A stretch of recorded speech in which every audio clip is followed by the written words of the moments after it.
Relaxation can help us as well. Relaxation is absolutely essential for tapping into the power within, because if you are tense and frightened, you shut off your energy.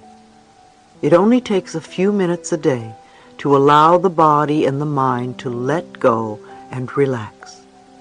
At any moment, you can take a few deep breaths, close your eyes, and release whatever tension you're carrying. As you exhale, become centered and say to yourself silently, "I love you. All is well." You will notice how much calmer you feel. You are building messages that say you don't have to go through life tense and frightened all the time. Meditate on a daily basis. I also recommend quieting your mind and listening to your own inner wisdom. Our society has made meditation into something mysterious and difficult to achieve, and yet meditation is one of the oldest and simplest processes there is. All we need to do is get into a relaxed state and repeat silently to ourselves words like love or peace or anything meaningful to us.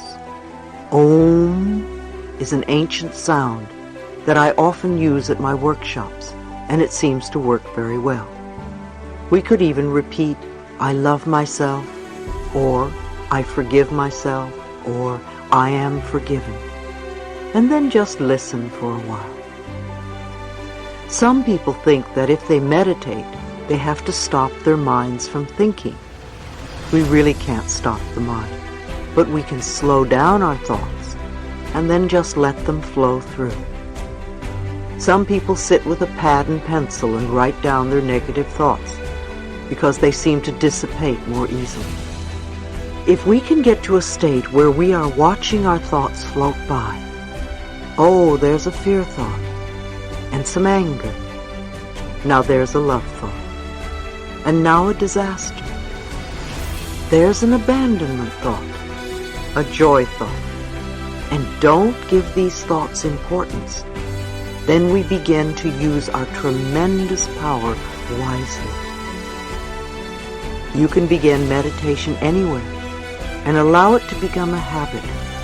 Think of meditation as focusing on your higher power. You become connected with yourself and your inner wisdom.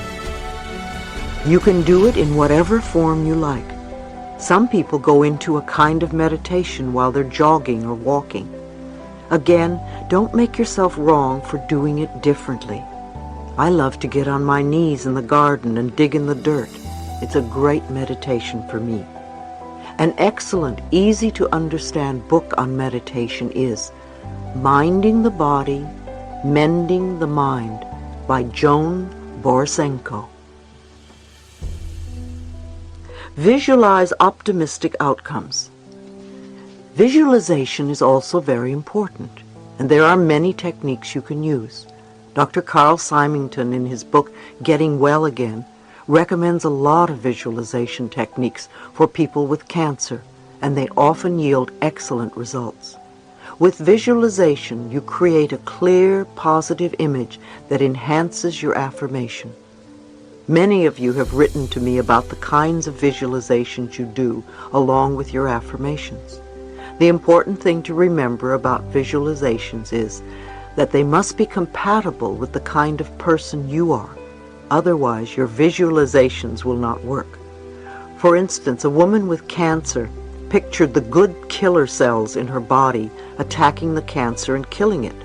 At the end of the visualization, she doubted whether she had done it correctly and didn't feel that it was working for her. So I asked her, "Are you a killer person?" And she answered, "I personally don't feel good about creating a war in my body." So I suggested that she change her visualization to one that was a little more gentle. I think it's better to use images like the sun melting the sick cells, or a magician transforming them with his magic wand.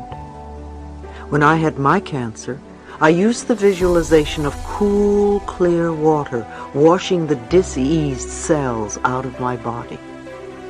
We need to do visualizations that are not so offensive to us on the subconscious level. Those of us who have family or friends who are sick do them an injustice by continually seeing them sick. Visualize them well. Send them good vibrations. However, remember that getting well is really up to them. There are many good audio tapes with guided visualizations and meditations that you can give them to help them through this process, if they are open.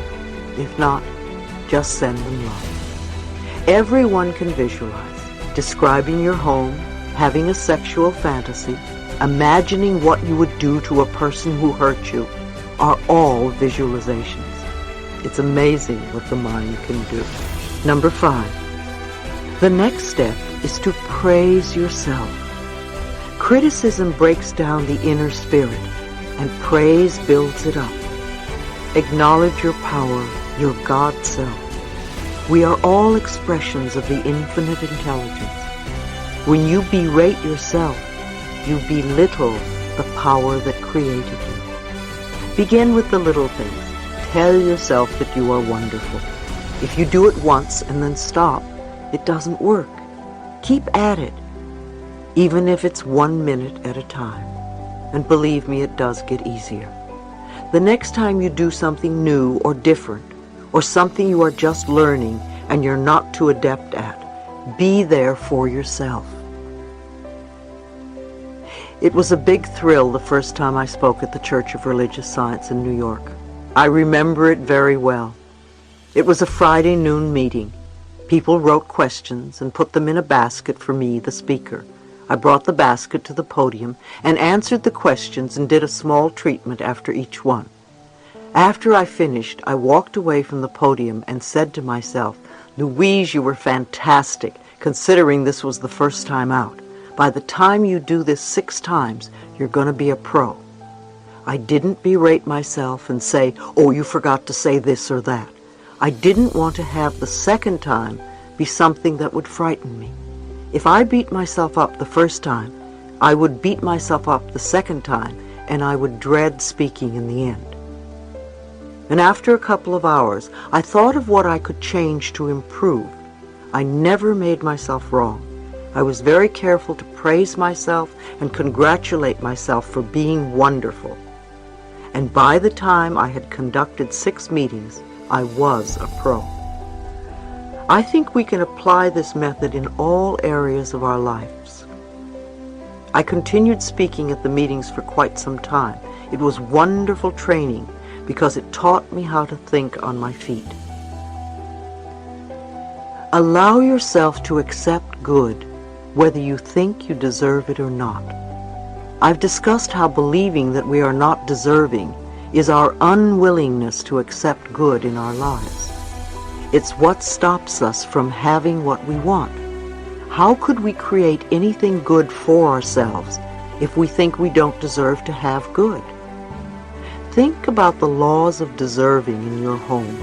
Did you feel good enough, smart enough, tall enough, pretty enough, whatever? And what do you have to live for? You know you are here for a reason, and it's not just to buy a new car every few years. What are you willing to do to fulfill yourself? Are you willing to do affirmations, visualizations, treatments? Are you willing to forgive? Are you willing to meditate? How much mental effort are you willing to exert to change your life and make it the life you want? Number 6, loving yourself means supporting yourself. Reach out to friends and allow them to help you. You really are being strong when you ask for help when you need it. So many of you have learned to be so self-reliant and self-sufficient. You can't ask for help because your ego won't let you. Instead of trying to do it all yourself and then getting angry at yourself because you can't make it, try asking for help next time. There are support groups in every city. There are 12-step programs for almost every problem. And in some areas, there are healing circles and church-affiliated organizations.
If you can't find what you want, you can start your own group. It's not as scary as you might think. Gather together 2 or 3 friends who have the same issues that you have, and set up a few guidelines to follow. Have a book to study or tapes to listen to. If you do it with love in your heart, your little group will grow. People will be attracted like a magnet. Don't worry if it starts to grow and your meeting space gets too small. The universe always provides. If you don't know what to do, write my office and we'll send you guidelines on how to conduct a little group. You really can be there for each other. I started the Hayride in Los Angeles in 1985 with 6 men with AIDS in my living room. We didn't know what we were going to do about this intense crisis. I told them we weren't going to sit around playing Ain't It Awful, because we already knew that. We did what we could on a positive level to support each other. We're still meeting today, and we have about 200 people coming every Wednesday night to West Hollywood Park. It's an extraordinary group for people with AIDS, and everybody is welcome. People come from all over the world to see how this group functions and because they feel supported. It's not only me, it's the group. Everyone contributes to making it effective. We meditate and do visualizations, we network and share information about alternative therapies and the latest medical methods. According to Louise Hay, people tend to worry about too many things at once and don't give themselves a peace of mind. Louise Hay has stated that when a person does not relax, all they're doing is putting themselves in more stress, which leads to anxiety and then further on, along with limiting the body's potential for greatness. Based on her teachings, people should find time in their day to relax and let go, be it through meditation or by some other means, because if a person is not relaxed, they can't do what they're fully capable of doing to their full capability.